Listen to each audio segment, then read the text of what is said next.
To the race lead. 3 of the last 6 races at Martinsville have had a last lap pass. 54 in charge. Sammy Smith is there. Justin Allgaier is there. Oh! Will there be contact? There is. Remember this? Me too. As this comment puts it, I came out of hibernation to make a video on it.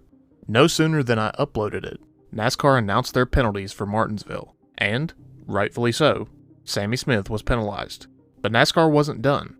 The following weekend at Darlington, a mandatory meeting would be held for the Xfinity Series drivers. Reigning series champion and veteran of the series, Justin Allgaier, offered guidance to the young drivers finding their way, and if there's anyone to take advice from, it would be Justin.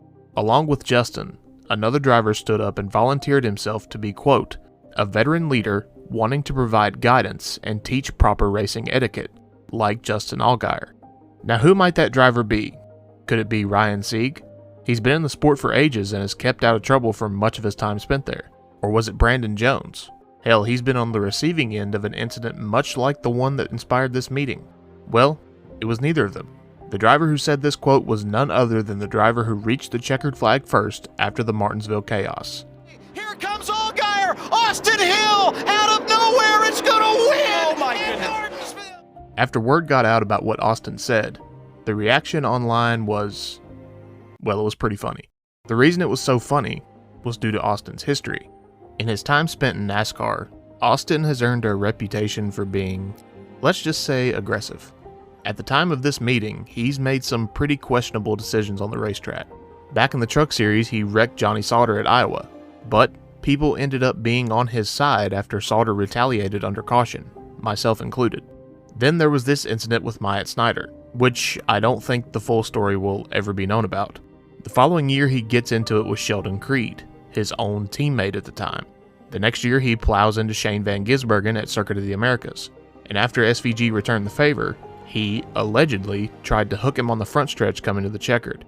Then at Charlotte, he and Cole Custer get together, and Austin makes damn sure to spin him out on the backstretch. Even at Martinsville, before he won the race, he inadvertently took out his teammate trying to pay back someone else, although he denied it. With all that being said, maybe, just maybe, after watching this unfold in front of him, maybe it changed his outlook on things. When asked to clarify his comments, he seemed to own up to his actions and felt bad about it. Maybe he does want to take a leadership role. Oh, as you see the 19. Oh! What a save! Oh, no! What a hard hit for the 19. You think he's changed? I'll give him credit where it's due. This was an amazing save. Right here, he should have been wrecked. Just look at his gloves through the windshield. I'm glad that he wore white ones just so we can tell how hard he had to work. Unfortunately, the white gloves will also tell another story. And while Austin claimed that he did no wrong, NASCAR didn't see it that way. They're going to hold us for 5 laps for reckless driving. Oh, they can go themselves, NASCAR. That is bull. I'm sideways. I go to correct it back to the left. It gets locked to the left, and I run into the 19. Are you sure about that? Eric Almirola would thankfully be unhurt. When the CW crew caught up with him, he let his feelings be known. Do you think it was intentional, and will you go talk to Austin after this? Oh, it was definitely intentional. He blocked me 3 times. I finally got him loose in 3. He had damage on the nose, so he was really slow in the corners. And so it was time to go. I mean, we're coming to 10 laps to go or 9 laps to go, and the leaders are starting to put a gap on us, so it's time to go. And I got him loose, and yeah, he just turned left and hooked me in the right rears. Honestly, one of the biggest hits in my entire NASCAR career. Very reminiscent of the hit I took when I broke my back. So glad I'm okay. It's just unfortunate that guys like that, especially that guy, he stood up in front of a meeting at Martinsville and said he was going to be a role model for all the young kids to look up to and racing etiquette. And I think that's kind of laughable after that one. Once the race was over, Hill declined to comment to the media. If only he had decided not to comment earlier. However, Richard Childress, Austin's car owner, did have something to say. Nothing.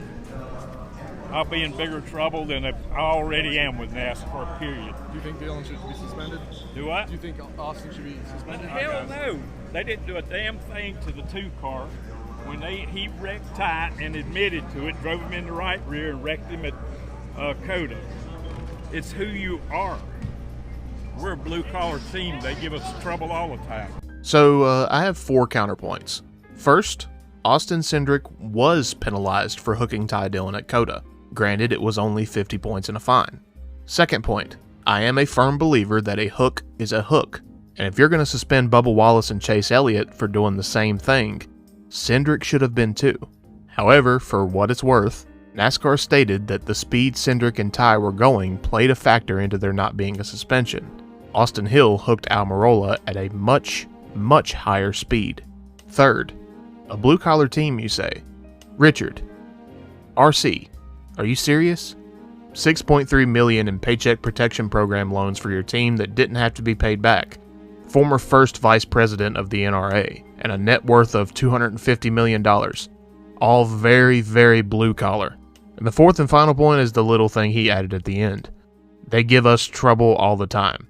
Now, I am not a NASCAR apologist by any stretch, but there is no way he can spin this story into NASCAR's picking on us because we're blue-collar. They're giving you trouble because in just the last 2 years, drivers from your team have given them reasons to give you trouble. Remember Charlotte? Remember Richmond? Your grandson drove through 2 drivers for a win. He got penalized for doing something you told him you were proud of. Hell yes, buddy. Well, Pop's proud of you, buddy. And then you lied about him wrecking them. And then almost immediately got caught in said lie.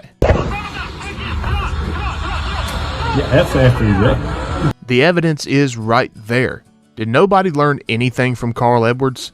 White gloves don't lie. What did you tell him when you got over there? He needs to use his head. Stupid people out there not using their heads. I don't know, man. At this point, I'll have to make this a new series. Wait, if that's something y'all would be interested in, just let me know. Under no uncertain terms should this be anything other than a suspension. And if NASCAR stays true to their rule change, Bobby Hill should lose all of his playoff points. Wait, Austin Hill will lose all of his playoff points. Will it happen? We'll see. Until next time, I'm Jesse King. I'm sorry you had to listen to my opinions again, and I'll see y'all around. Also, I made this for whenever I finish the video. I promise I haven't forgot. Anyways, see ya.